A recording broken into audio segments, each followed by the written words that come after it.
So this association of black psychologists Yes. now has been going for 40 40 years. years. Yes. Um, Give me some idea of its scope now, the size of its membership and what its core objectives are, and Okay. some of what it's achieved. Yeah. Well, one. Again, it's always been working in two arenas.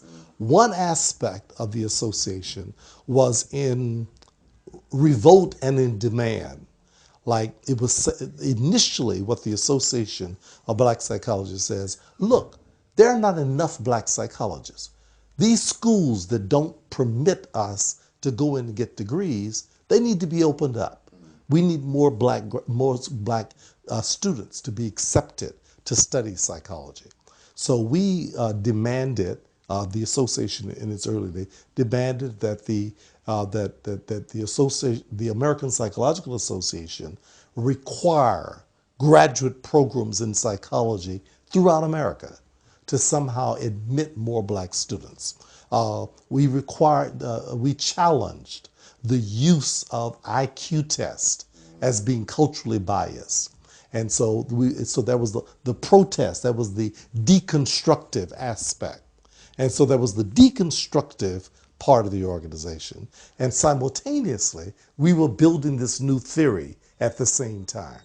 And so we went from being an organization with probably fewer than 100 members. In fact, the first caucus that met in 1968, I wasn't out of graduate school yet. That first gathering was 12 black psychologists who had PhDs, who were members of the American Psychological Association, who entered a protest to say that you are not addressing the needs of black people. And therefore, either you do it or we're going to close this thing down.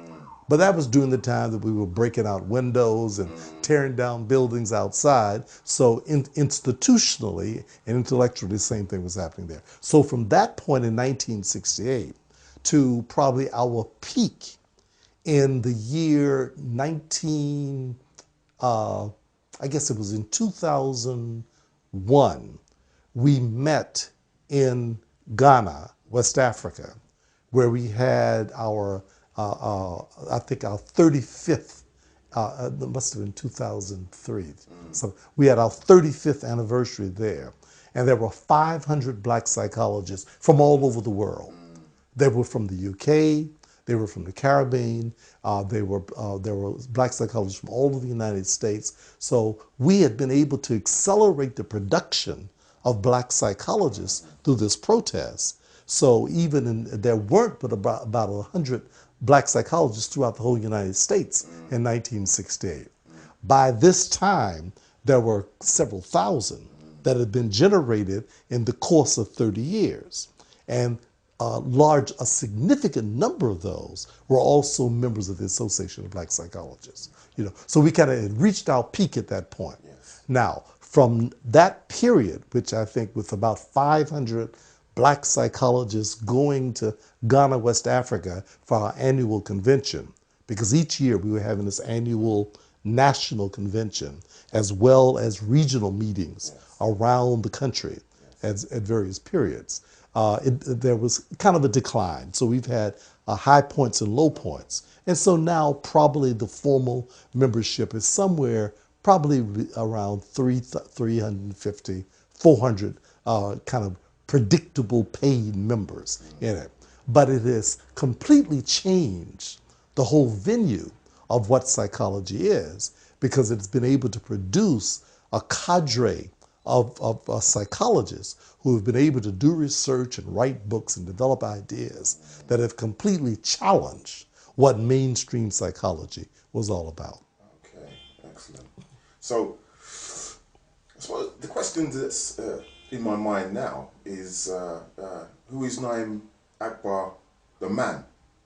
Okay. And from our standpoint, you've taken up a leadership position along with many of your colleagues, as you described. At what price has that leadership come to you personally?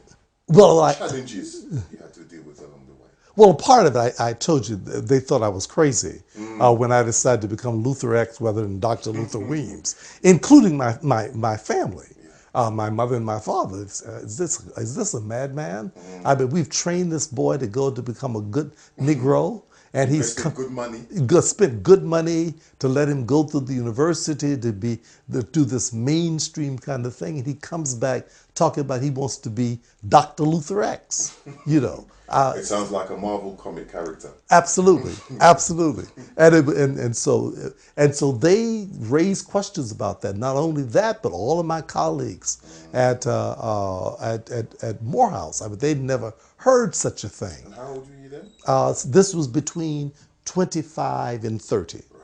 This was Still a between young man. 25 and 30. Yes, still a young. Impressionable. And exactly, very much so, yeah. And so all of these kinds of things were taking place simultaneously. So the question, but the interesting thing is that there was enough respect for the credibility of the thinking that I was doing and that we were a part of. In other words, we had shown that we could master the acceptable mode. So my madness did not mean that we were deficient. So we'd been able to go the Eurocentric route. We'd mastered that paradigm. And having mastered it, we still were challenging it. And that then began to give us a level of credibility that we wouldn't have had ordinarily, you know.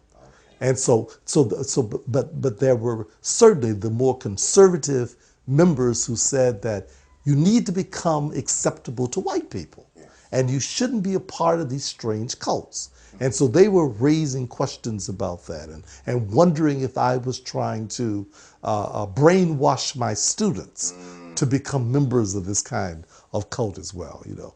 But anyway, I was only that struggle only existed for about 5 years, and then I actually left Morehouse and I began to work in the Nation of Islam. So I had a kind of a support environment of that. So I went to the National Center there in Chicago to work shortly after the death of Elijah Muhammad, and in the whole kind of transition, and kind of got a national audience, you know, with that as the way to legitimize what we were all about.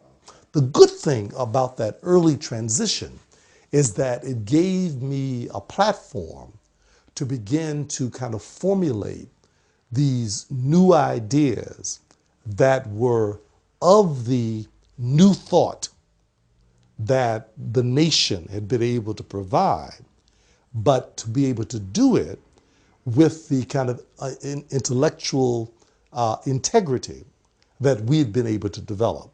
So it's at the same time that, as I mentioned earlier, Cedric and I were in the parts of the nation, but we also had PhDs in psychology and so forth. So we were writing and doing presentations at the Association of Black Psychologists that were kind of rooted in this new thought, but it was reconceptualizing what psychology was really all about.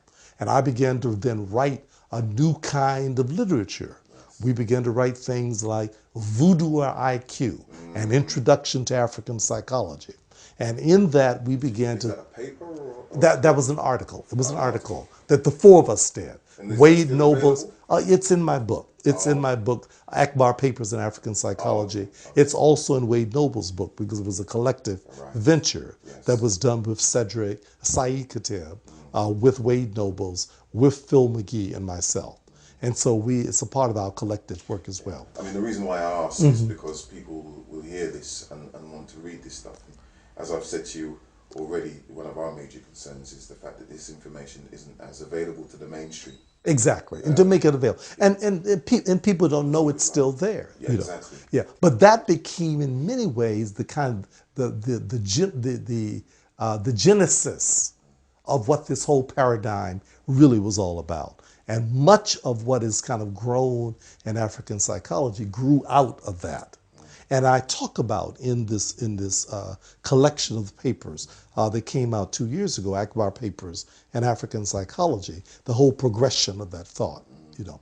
And then, but simultaneously, I was writing these kind of immediately applicable pamphlets that